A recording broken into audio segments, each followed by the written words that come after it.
Hey, Kathryn. What, Christy? My vampire boyfriend dumped me after installing a mirror. Oh, no. He said he just couldn't see us together. Good evening. I am Count Christy. And I am Count Kathryn. We're backyard garden vampires from Colorado. I became a garden vampire when I accidentally drank Japanese beetle soapy water, which scarabed me to death. And I became a garden vampire when my snowman turned evil during a lunar eclipse and I got frostbite. These days, Halloween specials have gotten very popular. And we've noticed more and more people wanting to suck our mind. And blood. For tricks and treats about Halloween. It's enough to drive us batty. So welcome to the Upside Down Tulips Halloween Special. A fun podcast that celebrates gardening. And Halloween. Gone wrong. Upside Down Tulips.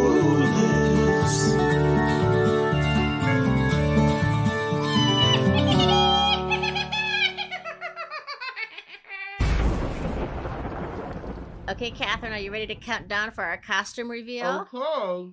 1, 2, 3. Open your eyes. Oh my God, you're scary. Okay, friends.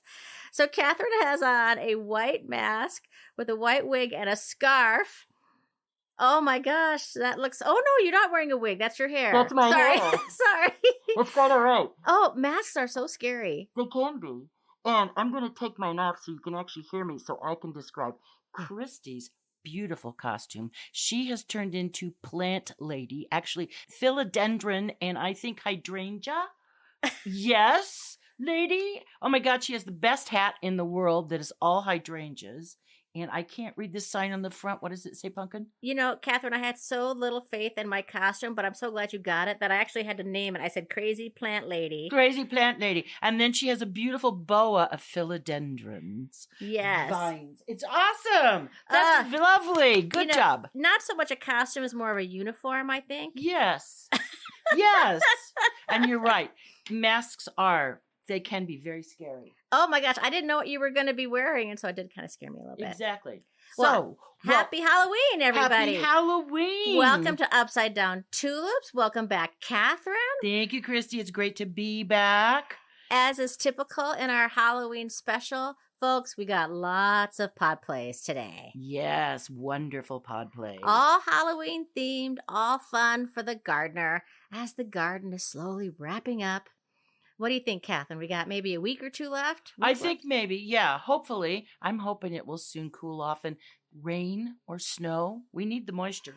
The nice part about this time of year is that we can enjoy the harvest, and we're starting to get tired, aren't we? Well, we are. And the colors, just the colors as the trees change, as the whole landscape changes as it goes to sleep is just really pretty awesome. Yeah. Pretty awesome. We need a rest. Yes. Kathryn, anything big happening in your garden before we jump into some fun Halloween pod plays? Yes. I have been continued watering because it has been so dry. And I'm still getting some tomatoes because I covered them when we had the cold weather. Oh, me too. Me too. And I've been watering my new plants that I put out. One is a goldenrod that I put out this fall, and the other is called a prairie sagebush. And actually, it's been out. This is its second fall, but I have been also watering it regularly, and I've been watering my front no-dig bed. So I'm trying to keep everybody moist. That's the biggest thing at this point. Shout out to Moist. Yes, moist. And how about yours, Miss Christy? You know, everything's winding down. I do still have things blooming, but the big thing for me is that I'm just hoping that I have 5 pumpkins I grew, and a couple of them are still not turning orange, and they're being stubborn. So I'm hoping that if I still keep it in a warm, dry, sunny spot, and keep turning it every day toward the sun, yes, that it will turn orange so I can carve it for Halloween, which is just around the corner. Exactly. Or if it doesn't turn, you still carve it, and we'll just refer to it as the little rebel pumpkin. That's right. Well, when we come back, folks, we're going to talk about herbal remedies, witchy remedies, and the spirit of Halloween. But just remember, if there are words or terms you don't understand, you can always look at the Upside Down Dictionary. and on our website at upsidedowntulips.com. And please consider joining the garden party, which is all you need to do is throw us a couple bucks a month, and you can help support Upside Down Tulips. And you can find that link down in the show notes. Yes, please join us. It would be awesome. We're very frugal with your pennies, I promise. Well, let's have a fun Halloween pod play first. Yes, Kathryn, let's right? have one right now. Enjoy.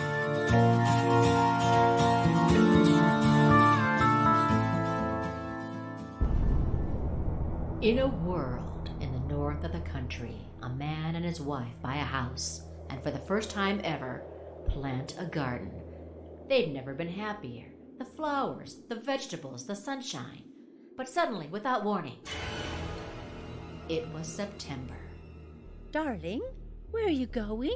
Out to the garden. What are you doing with those carrot seeds? I'm going to do another fall planting. Oh, John, no. It's too late. It's far too late for planting. We're Zone 3B. Everything will just die. It's not too late. Hello, little garden. Here's Johnny. Darling, the sun is almost down. I don't like it out here in the dark. Oh, what was that? Bats. Looking for food. The insects are dead because it's fall, Johnny. Please, just put the garden fork down and come inside. I'm planting these, Betty, and you can't stop me. The bats, they're in my hair. They're just looking for food, Betty. Help me. I have to finish planting these before it gets too dark to see. I am not wasting these seeds. They're heirlooms. Damn it. Where did that seed go? Darling, would you bring me a flashlight? Never mind, Betty. I've got one in the shed. Johnny! From an innocent summer idyll to the emptiness, the darkness, the terror of the killing frost. Not appropriate for zones 11 and up. The killing frost, coming to a garden near you. Well, that was a very fun podcast. But now I want to share some of the information I found about the origins of Halloween and then Halloween in the United States in particular. Oh, fun. The origins and evolution of Halloween is rooted in the ancient festival of the dead called pronounced either Samhain or Samhain, which was celebrated by the Celts. And the celebration signaled the end of the harvest and welcoming the chilling embrace of winter. And it represented a time when the veil between our world and that of the spirits thinned. Ooh. And then somewhere in the 7th century under Pope Gregory III. My favorite Pope Gregory. I had no idea there were multiple ones. Yeah, of the three, he's the best one. Well, I'm glad we've cleared that up. But he declared November the 1st as All Saints' Day in honor of Christian martyrs and saints. And by the way, saints were referred to as hollows, which I did not know. Oh, that's interesting. And the night before November 1st was called All Hallows' Eve, which later then became Halloween.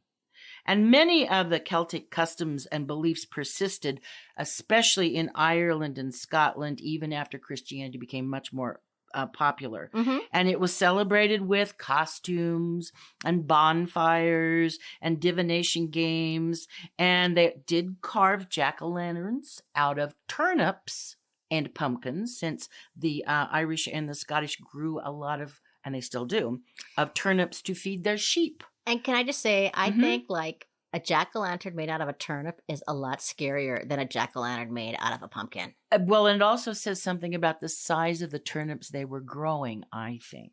Oh, sure. You know, hollowing out a turnip is a challenge, whereas hollowing out a pumpkin is a little easier, don't you think? Oh, that's true. You know?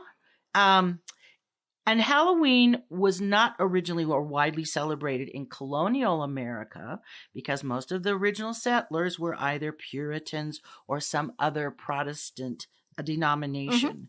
And it was with the mass immigration of the Irish and the Scottish to the Americas in the 19th century that brought Halloween to a much wider audience.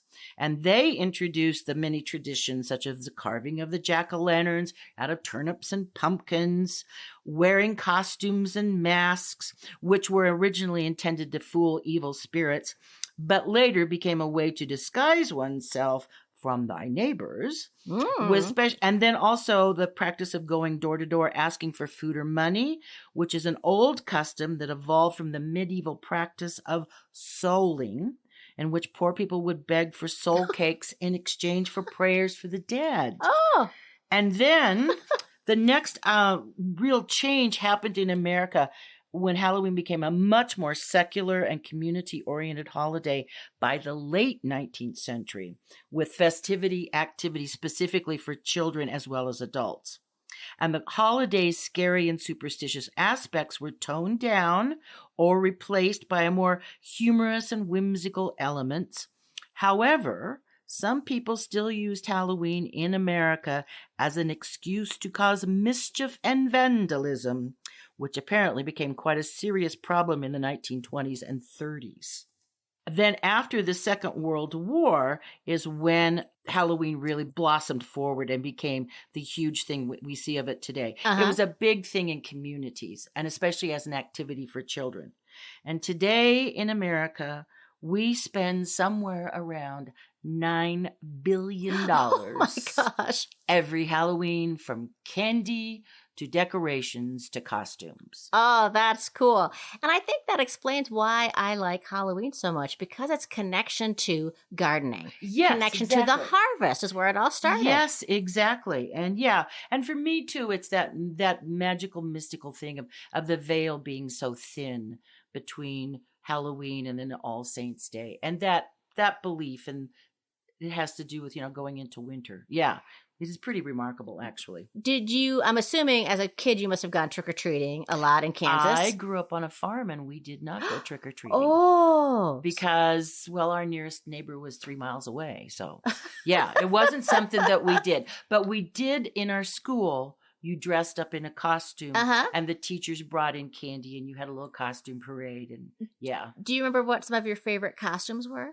No. How about you? Yes. Oh, I always loved going as a princess. I loved that. Sure. But my earliest memories were, because I grew up in Minnesota, it would always snow during Halloween. So Halloween costumes would always come about as a form of a snowmobile suit. And so my mom was pretty clever because it would also about ears, nose, and tail. So I remember I would often be a cat. And my little sister, Lori, would be a bunny. And I think my brother, Monty, would be a dog. And because my brother, Joey, had a red snowmobile suit, he was the devil. Yay, your mother. That's great creativity. Ears, nose, and tail.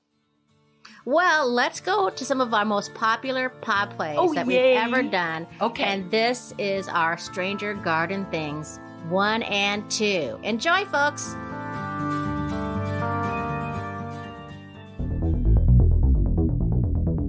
Previously on Stranger Garden Things. Just wait right here by this compost pile, Rhubarb. I'll be right back. Please don't leave me alone, Christy. It feels strange here.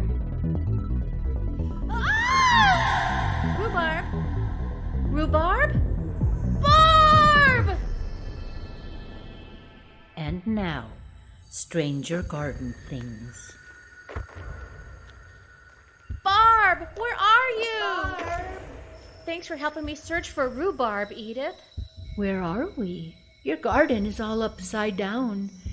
Even though this garden contains the same locations and infrastructure of your garden, it is much darker, colder, and obscured by an omnipresent fog, while ash-like spores drift through the air. It appears we have slipped down a portal into an alternate dimension.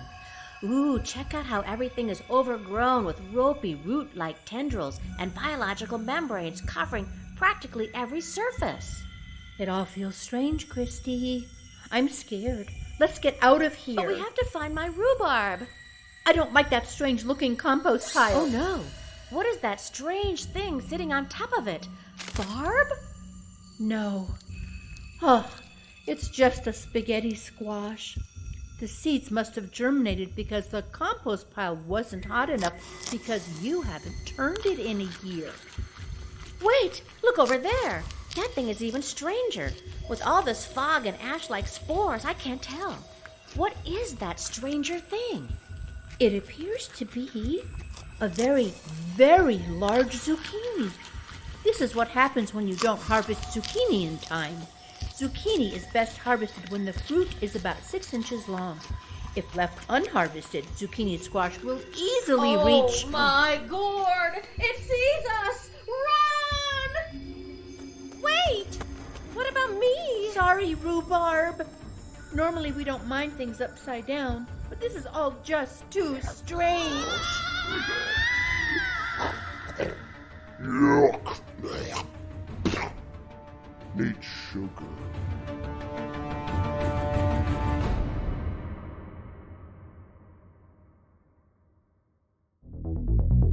Previously on Stranger Garden Things.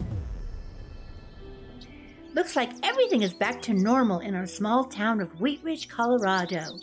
I even planted a bunch of butternut squash today. I don't know, Edith. Ever since my rhubarb got eaten by the demi-gourd in the upside-down garden, I feel strange. Strange? How do you mean, Christy? Well, I can now garden with my mind. Watch. Oh my gourd! Your compost pile is being turned as if by magic. How are you doing that? I don't know, but every time I garden with my mind, my nose bleeds a little bit. See? Ew, gross. Hey, if it means my compost pile gets turned, I can live with it. Christy, do you think it has anything to do with the giant, high-security, top-secret lab with hundreds of employees on the edge of town? Good thinking, Edith. Let's hop on our bikes and find out. And now, Stranger Garden Things. I'm so tired of riding our bikes everywhere. Thanks for helping me find out why I now have psychokinetic gardening skills, Edith. What is this strange place? It may be your typical giant, high-security, top-secret lab with hundreds of employees on the edge of town, but this one has what looks like a giant and strange Georgia O'Keeffe painting at the end of the hall. It appears we have encountered another portal into the Upside Down, an alternate dimension of the multiverse. I'm scared, Christy. Let's get out of here. But I need to find out why I can garden with my mind. Look! It's a demigod coming through the scary symbolic iris. And another one. And another. And they look angry. Run! Oh my gourd! Squash need room and circulation, Edith. If planted too close, they get really, really mad. Stand back! I need to start looking like a young Drew Barrymore on the movie poster for Firestarter.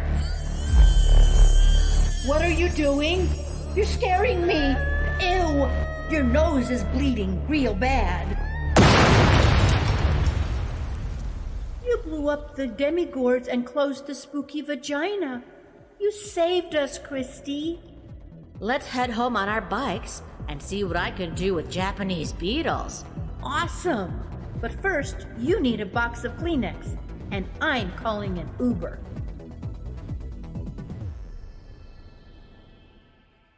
This is the best time of year to talk about witchy herbs, isn't it, Kathryn? It is. And there's much we grow in our gardens that actually can be used to keep us healthy or make us feel better in a variety of ways. But first, I have a corrections corner. Yes.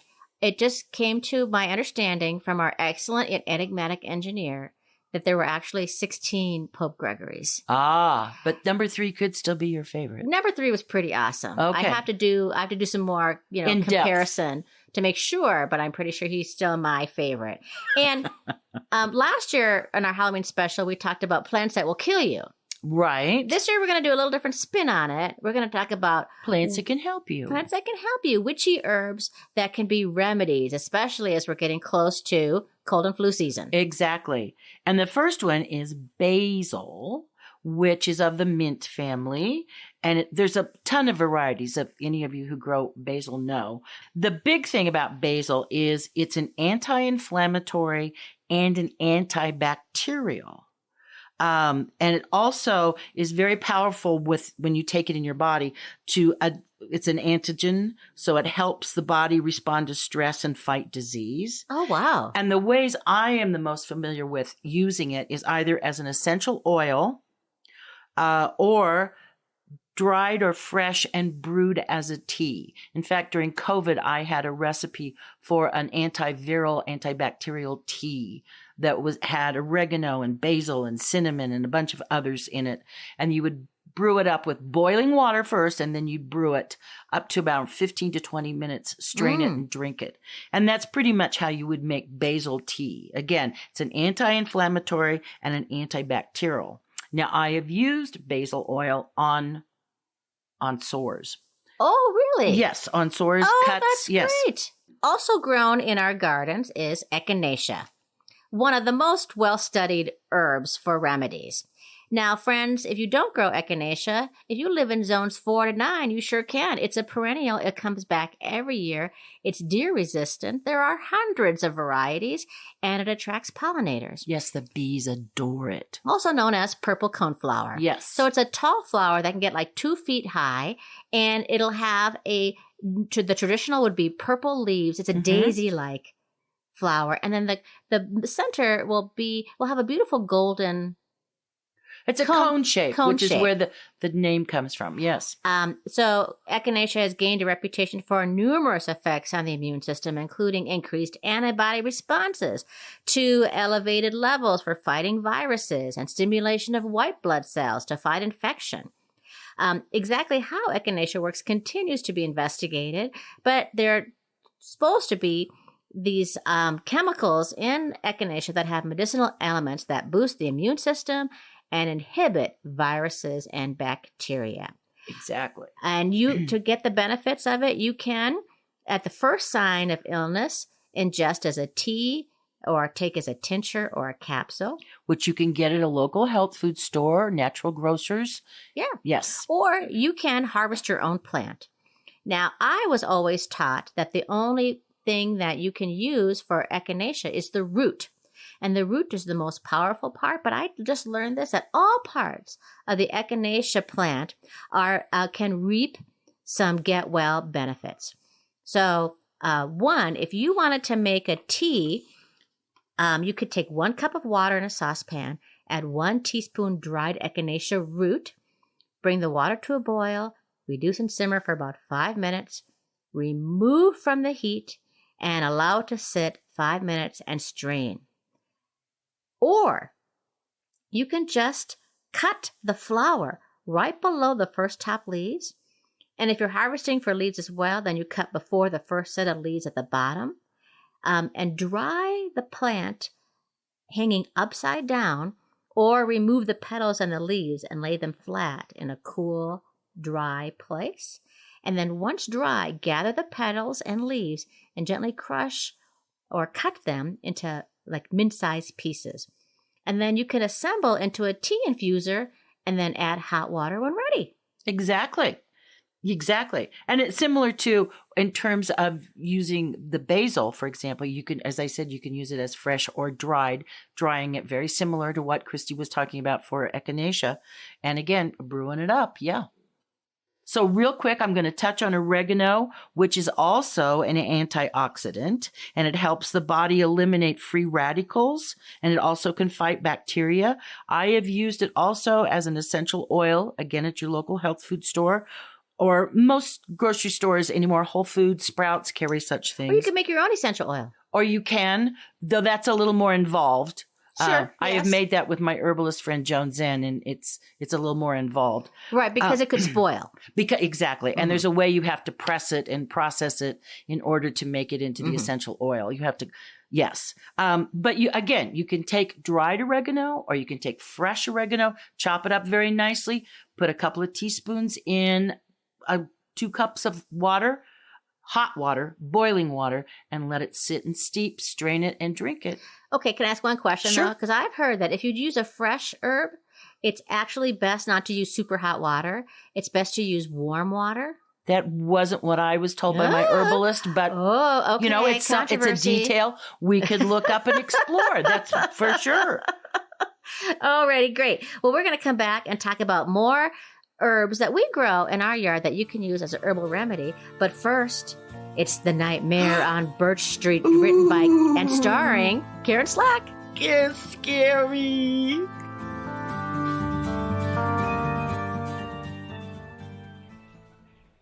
It's the most wonderful time of the year, with the ghost booing, scaring, and everyone yelling out of pure fear. It's a most wonderful time of the year.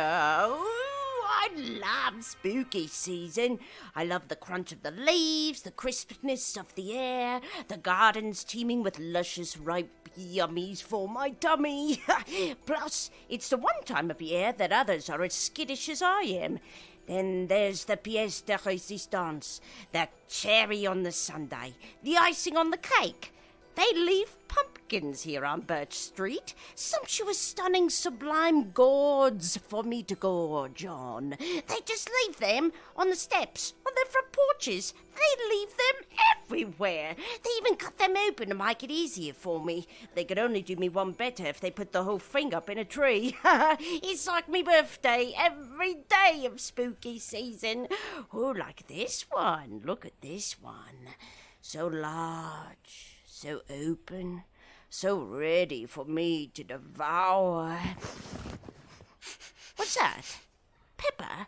Some kind of pepper? Ah, yes, cayenne. They sprayed this one with cayenne. Silly. In my years, I've built up a tolerance to cayenne. Doesn't even make me sneeze anymore. Hardly makes me tongue tingle.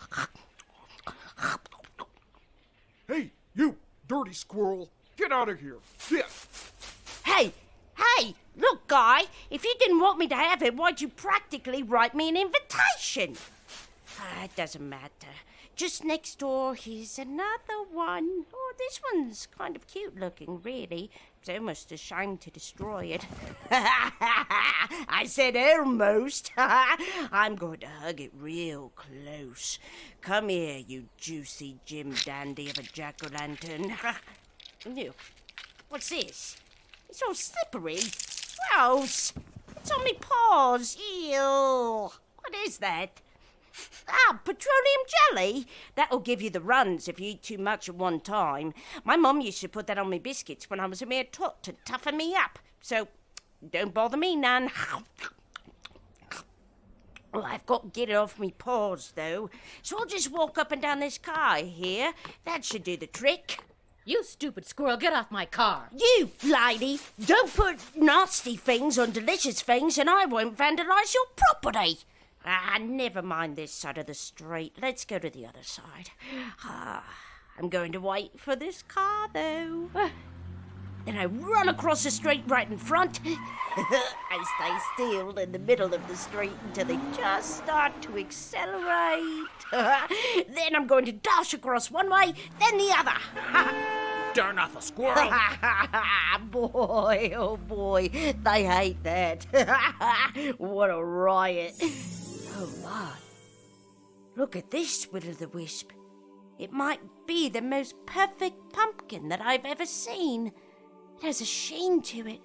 It almost seems to be glowing. I don't trust it.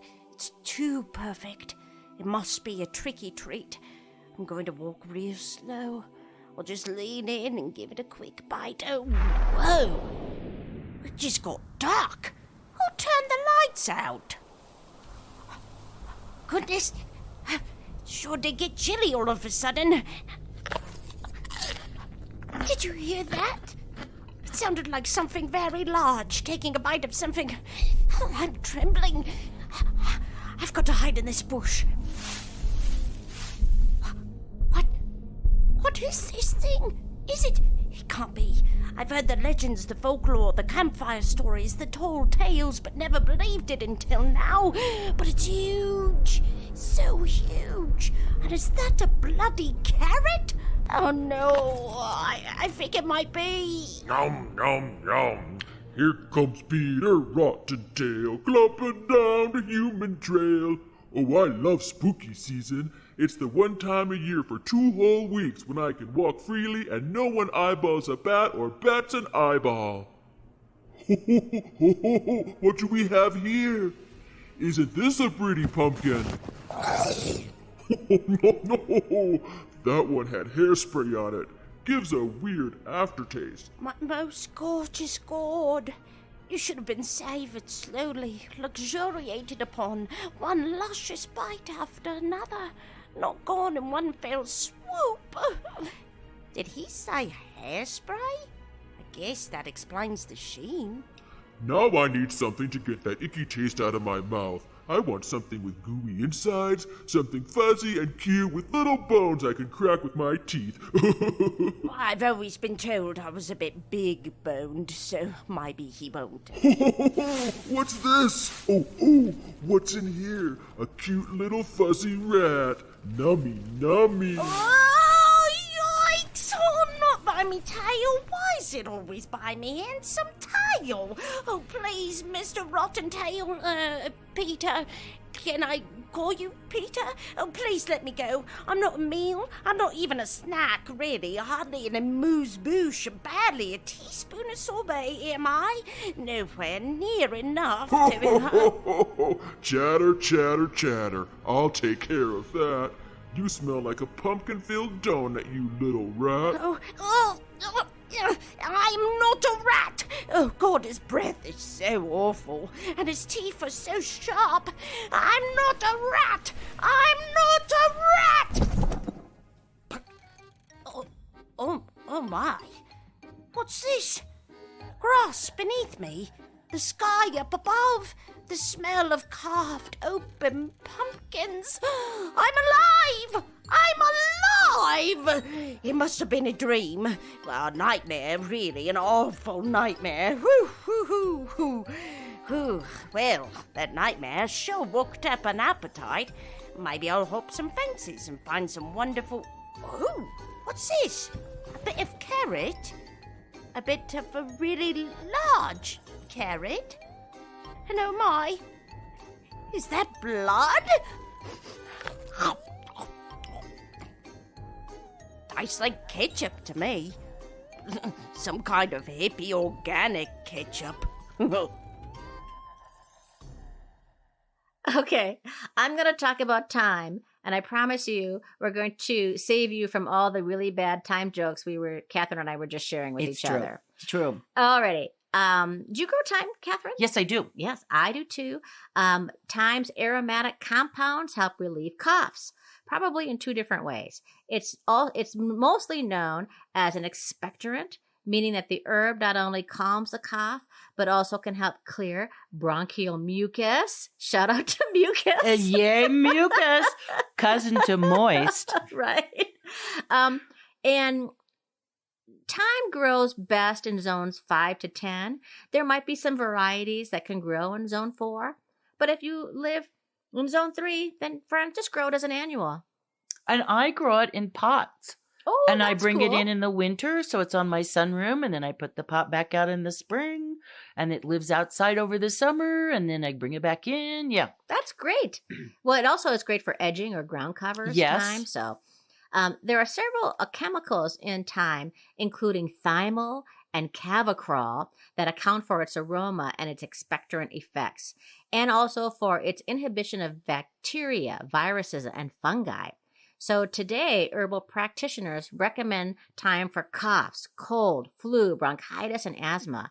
And they also use the herb for digestive upsets, as thyme has a relaxing effect on the smooth muscles of the stomach and intestines. Excellent. So, guess how you make a thyme tea, Kathryn? Oh, I don't know. How do you make a thyme tea? Do we have time to make the thyme tea? Oh, no. Sorry, couldn't help myself. Oh, no. Couldn't help myself. Well, you can, just like you said for basil, you can use fresh or dry thyme, and you can put it in a teacup, or you can use a tea ball infuser. Let it steep for a good 5 minutes, and just make sure you remove the thyme sprigs or strain it out and enjoy. And a lot of people will use sliced lemon, grapefruit, or orange directly in the hot water and strain the pulp out to help make the thyme more flavorful, because sometimes people find thyme can be a little bitter. It's a strong flavor, and that is true of any of these herbs that we've talked about in terms of making a tea out of it. Is you can add some stevia, or you can add a little sugar or a little honey to make it more palatable. Yeah, that word to your. Oh my God, I cannot talk today. Yes. That's okay, you're doing great. Yeah, so it makes it tasty and you want to drink it. Good. Okay, what else you got? Well, to keep in the line with expectorants, garlic is another thing that has been used for thousands of years for medicinal purposes, from infections to lowering blood pressure, treating tuberculosis, colic, liver disease, intestinal worms, one of my favorites. Shout out to intestinal worms. Exactly. And reducing fevers. But again, it's also really good for those bronchial things. I personally eat a clove of garlic when I have gotten congestion in my chest and I know it's all tight and the mucus is not moving around yet. Mm-hmm. I will eat a raw clove of garlic because it really does help to break that up. And the other thing too, with basil, oregano, thyme, and garlic, is you can also cook with it, and you get the same benefits when you cook with it. I personally love to cook with lots and lots and lots of garlic. I'm a big garlic person, which is why we don't have a lot of vampires in my house. Aha. Yes. And do you cook? Do you grow garlic? Yes, I grew garlic last year, and I'm getting ready. I'm waiting for it to cool off a little bit more before I plant garlic again this year. Well, now's a great time to plant garlic. Yes. In October. I wanted it to get the ground to get a little colder, though. Yeah, we've had a warm before fall. Because it's been so warm. Yeah. But I will. Yeah. Well, folks, if you want to learn more about growing garlic, look back into like episode 80 something. Or I'll put a link in the show notes about our episode on how to grow garlic. Right. And one last thing is research shows that regular consumption of cooked or raw garlic may reduce the risk of colon cancer. Ooh. Colon rectal cancer. Interesting piece of trivia about garlic, the magic herb. You know, it's funny how there's all these old ways that we forget, yes, don't exactly. we? Huh? Yes. But people used them. Yes. Just because it's new and fancy doesn't mean that it's better than the old ways. That's exactly right, which is why there's a lot of movement to go to Chinese herbs, for example, and also just, the old herbal ways. Yeah. But we are not doctors, and we're not making. No, we're not. We're not. Okay, we're just saying you can cook with all these herbs, and you can make really yummy stuff. Yes. Okay. Let's talk about sage. Do you grow sage, Kathy? I do grow sage. I love sage. Well, sage is a rock star when it comes to fighting colds, flu, fevers, and coughs. It is a diaphoretic, meaning that it pushes heat from the core of your body out to your extremities, causing you to sweat. So the funny thing is that sweat is what breaks a fever. So it tricks your body into acting like it's finished with the illness and it's ready to begin the healing. It also helps you evacuate your body of moist waste. Shout out to moist. Good. And that also helps to break that fever. Oh, great. Well, it's very easy to grow. It's a short-lived garden perennial. So like my sage bushes will last maybe, 4 to 5 years, and then it'll die out, and then I'll have to plant some new ones. It is hardy in zones 5 to 9. But again, if you're outside those zones, just grow it as an annual.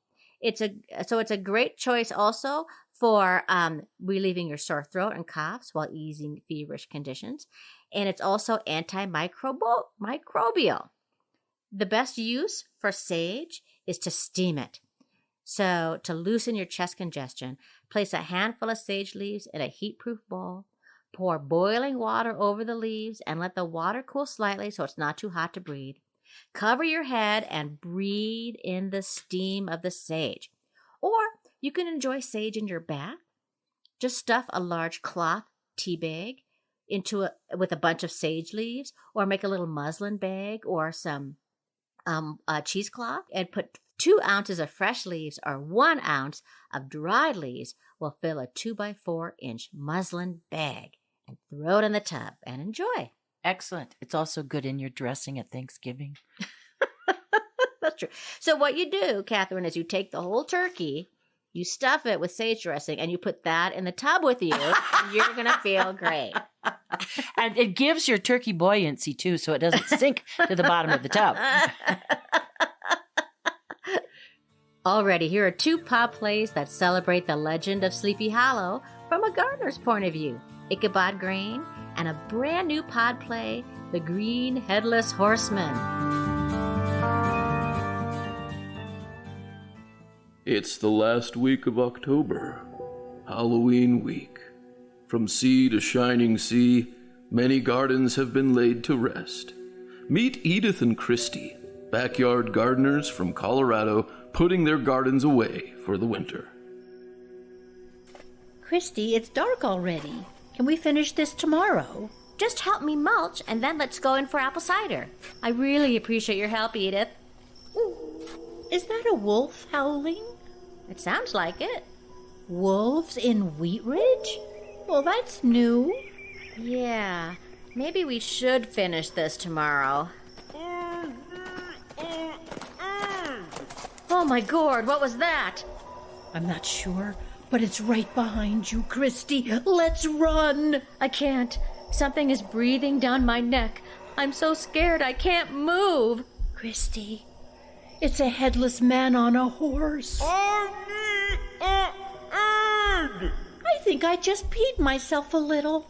I just peed myself a lot. He doesn't have a head. He needs a head. How can he talk without a mouth? How can he even talk? And how can he be alive? He doesn't have a head. Oh, Christy, do you know who this is? I think I do. I thought it was just a legend. Right. The legend of Sleepy Hollow. It's Ichabod Grain, the gardening ghost. And he needs a head. Give him your pumpkin. No, it's my last pumpkin. The squirrel's got the other ones.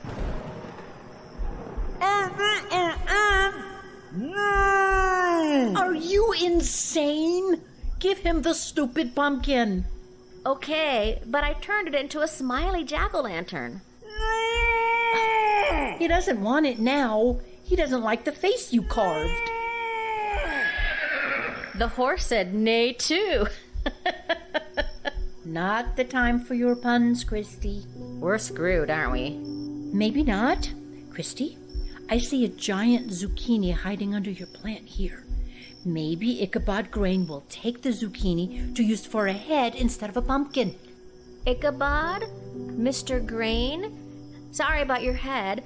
How about this giant zucchini?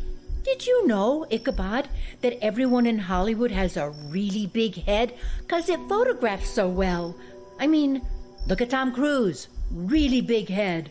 Tiny body, big head. Ichabod Grain was born in the 1700s, Edith. He doesn't know who Tom Cruise is. Yes, Mission Impossible. Risky Business. Top Gun. So, doesn't this zucchini look like Tom Cruise, Christy? Yes, Edith, that looks almost exactly like Tom Cruise.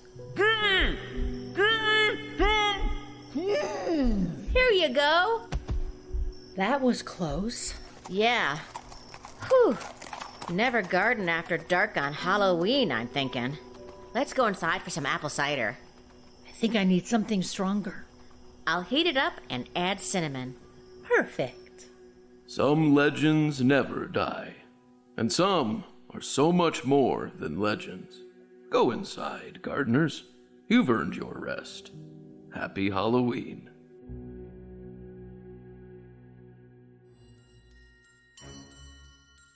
Upside Down Tulips brings you The Green Headless Horseman. In Sleepy Hollow's eerie glen, there rode a horseman without a head, a scary tale that makes one cringe, for his pumpkin head would not turn orange. He thundered through the misty night, chasing villagers with all his might. But they couldn't help but laugh with glee at his orangeless head so plain to see. With his horse, a thundering, spectral beast, he'd gallop and the folks, they'd feast on fear and laughter. A very strange scene as Jack's head stayed a robust green. Now listen close to this tale's delight, a lesson turning green to orange just right. To transform your pumpkin, heed this guide. With love and care, let its color subside. Just place it in sunlight and let it bask. Photosynthesis is the trick for the task.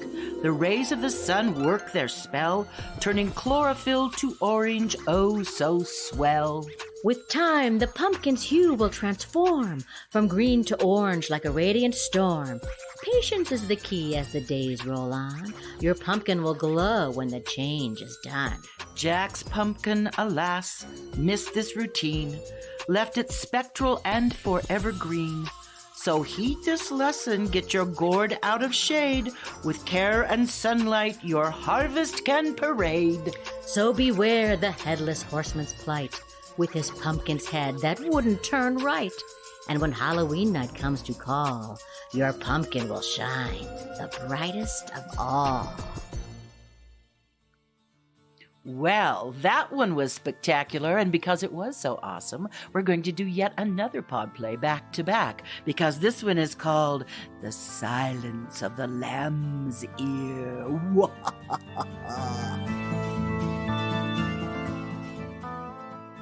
Welcome to GCM, Gardner's Classic Movies. Previously on The Silence of the Lamb's Ear. Special Agent Jackie Awkward? Yes, I am Special Agent Jackie Awkward, and you must be Cherise Sparrow. Sorry to pull you off the compost pile at such short notice. This is awkward. However, your instructors tell me you're doing well. I hope so. They haven't posted any grades yet. Awkward. A job's come up and I thought about you. Not a job, really. More of an interesting errand. I remember you from my seminar at the Botanic Gardens. You grilled me pretty hard, as I recall, on the garden's environmental rights record in the Bush years. I gave you an A. A-, ma'am. How awkward. Double major, agriculture and criminology. It says when you graduate, you want to work for me in behavioral food preservation science. Yes, very much, ma'am, very much. We're interviewing all serial botulists now in custody for a preservationist behavioral profile. Could be a real help in unsolved cases. Most of them have been happy to talk to us. Do you spook easily, Sparrow?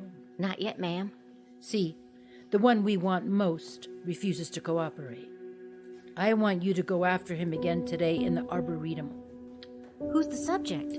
The food preservationist, Cannibal Pectin. Cannibal? He eats people? No.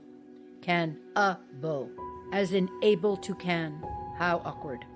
Have your memo on my desk by Wednesday. Excuse me, ma'am, but why the urgency? Is there some connection between him and Broccoli Bill, the mysterious man who murders vegetables and skins them so he can make a broccoli soup for himself? I wish there were. Awkward. Now, I want your full attention, Sparrow. Yes, ma'am. Be very careful with Cannibal Pectin. We return to somewhere awkwardly in the middle of GCM's The Silence of the Lamb's Ear, skipping several scenes and getting to the good stuff. Dr. Pectin. No, it's your turn to tell me, Cherise. Quid pro quo. Why did you leave that garden? Dr. Pectin, we don't have any more time for any of this now. Edith's life's in danger. No, I will listen now. After your father's food poisoning, you were orphaned. You went to live with cousins at a xeriscapic garden in Colorado. And one morning I just ran away. not just, Cherise. What set you off? You started at what time? Early. Still dark. And then something woke you, didn't it? Was it a dream? What was it? I heard a strange noise. What was it?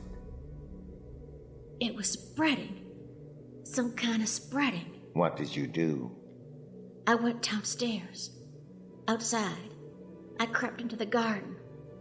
I was so scared to look, but I had to. What did you see, Cherise? What did you see? Lamb's ear. They were spreading. They were ripping up the spring lamb's ear. They were spreading. And you ran away? Yes.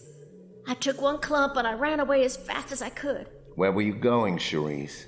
I don't know. I didn't have any well-drained soil or mulch, and it was very cold. Very cold.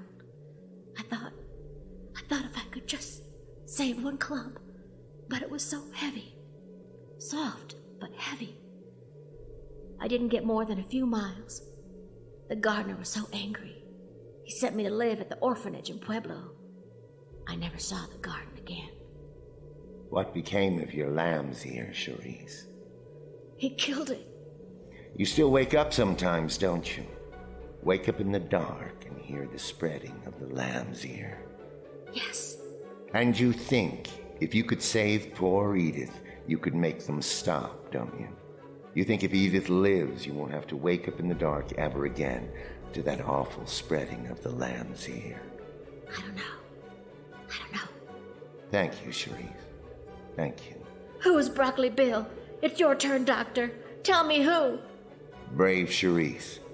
You will let me know when those lamb's ears stop spreading, won't you? Tell me his name, Doctor. Goodbye, Cherise.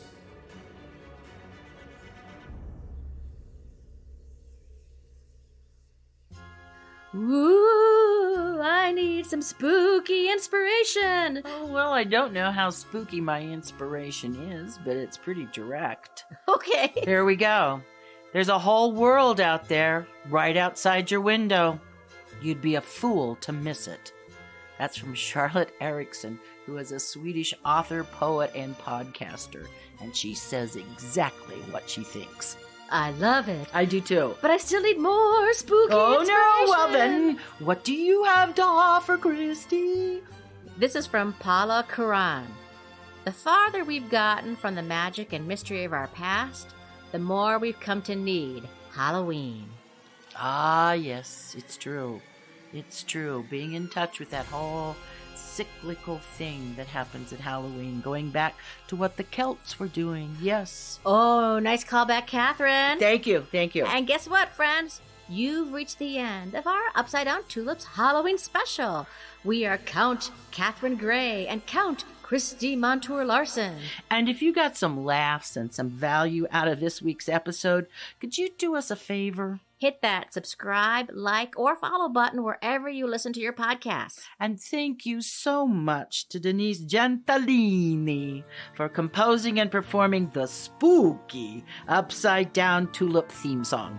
Want more? Go to DeniseGentilini.com, or you can find that link at UpsideDownTulips.com.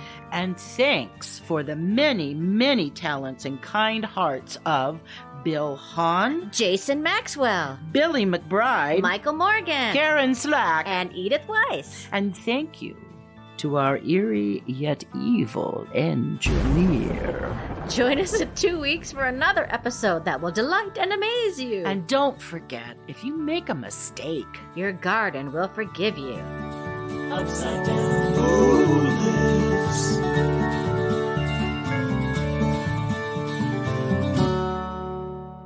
Shout out to Mucus.